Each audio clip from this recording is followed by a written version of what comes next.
안녕하십니까. 문화사랑방의 독고 구금입니다. 오늘은 여성에게 안전했던 조선의 밤 통행금지에 관해서 알아보겠습니다. 여자는 통행금지에서 제외하는 초경제도란 것이 있었습니다. 일단 시간체계에 대해서 알아보겠습니다. 조선시대에는 일몰 방명이 사그라든 지점으로부터 일출 전 방명이 시작되는 시점까지를 5경으로 나누어서 각각 초경, 2경, 3경, 4경, 5경으로 부르고 각 경을 5점으로 세분하였다고 합니다. 그래서 약간 봄, 여름, 가을, 겨울에는 약간 차이가 있었다고 합니다. 한영의 성문을 초경 3점이 시작할 때 성문을 닫고 보신각 종을 울리며 야간 통행 금지를 시작하는데 이것을 인정이라고 했다고 합니다. 5경 3점이 시작할 때에 북을 울리며 성문을 열고 통금을 해제했는데 이를 파루라고 하였다고 합니다. 이때 경은 12시간 체계와는 딱 맞아 떨어지지는 않습니다. 12시간 체계는 다음과 같습니다. 자축, 임묘, 진사, 오미, 신유, 수레인데 아시다시피 자는 밤 11시부터 그 다음날 새벽 1시까지 그런 기준으로 2시간마다 시간표가 배정되어 있습니다. 그래서 12 동물을 대입하면은 한 동물당 2시간씩 하루 24시간이 적용이 되는 것입니다. 근데 조선시대에는 낮에만 12시간법을 사용하고 즉 묘시부터 5시부터 7시까지 묘시부터 유시 17시에서 19시까지만 사용하고 밤에는 오경법을 사용했습니다. 밤에 술시는 오후 7시부터 9시에서 다음날 새벽 3시에서 5시 인시까지는 오경법을 사용했습니다. 그래서 우리가 드라마 볼 때 오늘 밤 술시에 만나요 이렇게 말하면 안 되고 술시가 초경에 해당하기 때문에 초경에 만나요 이렇게 이야기해야 합니다. 그래서 밤을 5등분한 5경법을 사용하였습니다. 그래서 초경, 2경, 3경, 4경, 5경을 사용하였고 앞으로 초경 앞에는 혼각, 5경 뒤는 신각 등을 약간 붙여 놓았습니다. 초경은 별이 보이기 시작할 때고 2경은 끔끔해질 때, 3경은 한밤중이고 4경은 좀 더 지나면 4경이고 5경은 별이 서서히 질 때를 5경이라고 이야기했습니다. 5경의 앞뒤로는 혼각과 신각을 사용했다고 하는데 혼각, 즉 어두울 혼자입니다. 새벽 저녁 혼자는 해가 졌는데 아직 여명이 남아있는 30분 정도로 영어로는 트와일라이트라고 합니다. 신각은 해가 뜨기 전 하늘이 혼할 때 30분 정도인데 영어로는 다운이라고 합니다. 시간을 알리는 방법은 동서양 주로 종을 이용했다고 합니다.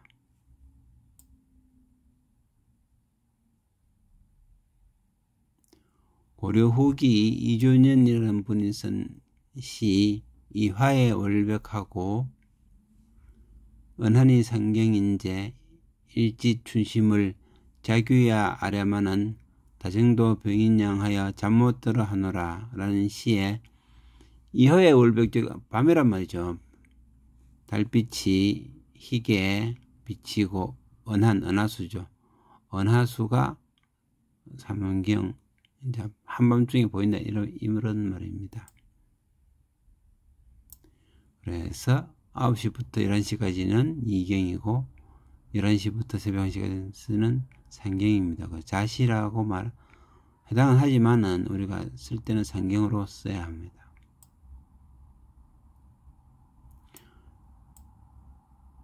야간 통행 금지는 전 근대 사회 여러 나라에서 대부분의 실시한 제도이고 우리나라에서도 조선시대에 실시된 적이 있다고 합니다. 전 근대 사회의 야간 통행 금지 제도는 치안상 필요가 주된 이유였다고 합니다. 경국대전의 문개폐조에 궁성문은 초저녁에 닫고 해가 뜰 때에 열며 도성문은 인정에 닫고 하루에 연다라고 하였습니다.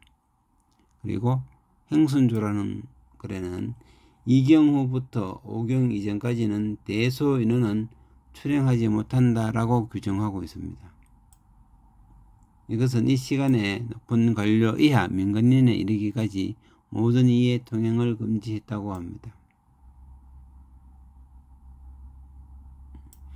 조선시대 이 같은 야간 통행 금지 제도가 정확히 언제부터 시행된지는 알 수가 없습니다. 그렇지만 조선왕조실록에는 1401년 5월달부터 처음 나오고 있습니다.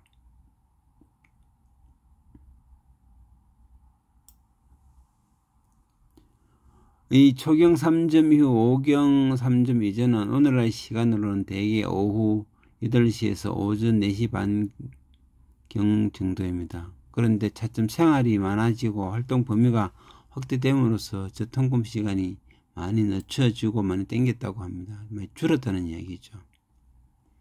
어쨌든 절차를 밟지 않고 통행 금지를 위반한 자는 잡아두었다가 다음날 각 영에서 권장형을 때렸다고 합니다.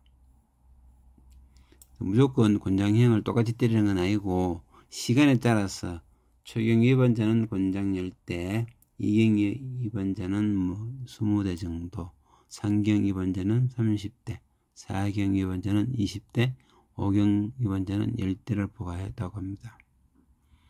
여기서 통행 금지는 엄밀하게 이경부터인데 초경 통행 위반자란 관례로 인해서 남녀 성별의 통금 시차제가 실시되었기 때문입니다. 조선시대는 유교의 영향을 받아 철저히 남녀 유별 사상에 입각하여 이른바 내외법을 지켰다고 합니다. 그 결과 상인이나 양반 계급의 여자는 낮 동안의 외출을 삼가하였고, 따라서 불가피한 용무가 있을 때 등 부득이 야간 외출을 하게 되었습니다. 이리하여 어둠이 잦아질 때면은 성내의 남자들은 모두 집 안으로 들어갔고 대신 여자들이 외출하였으며, 초경이 시작되면은 인경이 울리게 됩니다. 이때부터 여자 전용 통행 시간이고 남자들의 통행이 금지가 되었습니다. 근데 이경부터는 남녀 불문하고 모든 이들이 통행이 금지되었습니다. 이를 초경제도라고 하였습니다. 때문에 애인과 초경 시간에 9시부터 11시에서 어디서 만나자고 말하는 약속은 상당히 위험한 일이었다고 합니다. 대개 초경이라고 하면은 9시부터 초경이라면은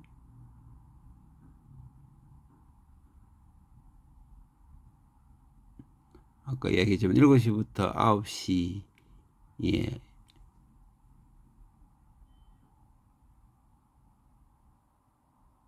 인데 그래도 8시부터 12시까지로 많이 유도리 있게 운영했다고 합니다. 이런 제도를 만든 이유는 밤이 되면은 남자들이 이성을 잃고 아녀자를 희롱하는 사고가 빈번히 일어났기 때문이라고 합니다. 근데 실시하다가 또 남자들이 항거해서 폐지된 적도 있는데, 그러면은 꼭 사건 사고가 생겨서 다시 또 강하게 시행했다고 합니다. 그래서 야간 통행 금지가 많이 되는데 술락꾼들의 뇌물을 주면은 무사했고 많은 사람들이 뇌물을 줘서 빠져나왔다고 이야기합니다. 이 양반도 기녀와 같이 있는데 술락꾼에 잡혀서 양반이라서 좀 약간 미안하다고 인사하고 지나가는 그런 스타일입니다. 이런 야간 통행 금지는 1895년에 폐지됐다고 합니다. 이런 모습을 19세기 말 우리나라를 방문한 외국인들의 기록에도 많이 남아 있습니다. 영국의 지리학자인 이사벨라 버드 비숍의 책 한국과 그의 이웃들 1897년에 발간된 책인데, 한성에는 밤이 되면은 남성들에게는 통행이 금지되고 여성에게만 외출이 허용되었다라고 합니다. 제중원의 의사였던 미국 선교사 알렌도 같은 내용을 언급하고 있습니다. 셔우드 홀이 지은 책 닥터 홀의 조선회상에도 1890년 10월 10일 부산항에 들어왔을 때 우리들은 남자들만 볼 수 있었다. 여자들은 해가 져서 남자들이 집에 들어온 후에야 밖으로 나올 수 있었다라고 적고 있습니다. 왜 이런 통금 제도나 여자들이 밤에 다닐 때 남자들은 못하게 하는 야간 통금 중 초경 제도에 대해서 얘기하는가 하면은 삼성의 광고 나이트올 야행성 인간이라는 광고가 유럽에서 비현실적이라고 항의를 받고 있다고 해서 우리나라의 사정과 비교해보자고 적어보았습니다. 우리나라 인터넷 유저들 반응의 대부분은 왜 밤에 새벽에 조깅도 못하는가 라는 것입니다. 사실 우리나라는 밤에 야간 산행도 할 수 있는 나라입니다. 물론 각 나라의 군인들이 야간 행군을 하겠지만 그런 거 말고 우리나라는 등산로에 가로등이 많이 켜져 있고 꼭 가로등이 아니더라도 등산 전등을 들고 야간 산행을 할 수 있는 곳이 많습니다.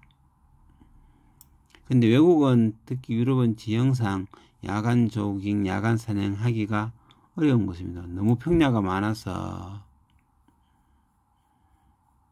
우리나라처럼 초저녁에 저녁 먹고 술이나 커피 한잔 하다가 봄, 여름, 가을 날씨 좋을 때 갑자기 야간 산행할 수 있는 도시 내에 산이 있는 나라가 몇이나 되겠습니까? 우리 친구들 중에는 젊었을 때 저녁에 친구들과 술 마시다가 설악산 등반에 잡혀간 사람도 가끔 있습니다. 불가능한 일은 아닙니다. 설악산은 무박 2일로 밤 10시에 버스를 타면은 새벽 4시에 오색약수에 도착해서 오색약수가 문을 4시에서 4시 반 사이에 열기 때문에 그때부터 설악산 등반을 해서 대청봉에 들렸다가 내려오면은 서울이든 지방이든 무박 2일로 등반을 할 수가 있습니다. 요새는 어떤지 모르겠습니다. 대학교에서는 하교하다가 1박 2일 졸업 등반대에 잡혀가서 구두 신고 양복 입고 1박 2일로 등산하고 밤에 등반하기도 하는 일도 비일비재하였습니다. 물론 나라별 지역별 특색을 무시한 채 광고한 것이 실수라면 실수겠지만 그런 광고가 그만큼 반향을 일으킬 정도로 특히 댓글 달린 영어 표현대로 너버스하게 보는 유럽인들이 많았다는 것이 참으로 신기합니다. 그 광고의 반전으로 어떤 댓글은 저런 일은 유토피아에서만 가능하다고 하던데 그렇게 비꼬기도 하던데 역으로 따지면은 우리나라가 유토피아가 되어버린 것입니다. 조선 말기의 기록에 남은 통금 제도 중 초경 제도가 남녀의 내외법이긴 하지만은 여성의 안전을 보장해주는 제도인 듯합니다. 전 세계가 밤에도 남녀 모두에게 안전한 날이 오기를 바라면서 오늘 이야기를 마치겠습니다.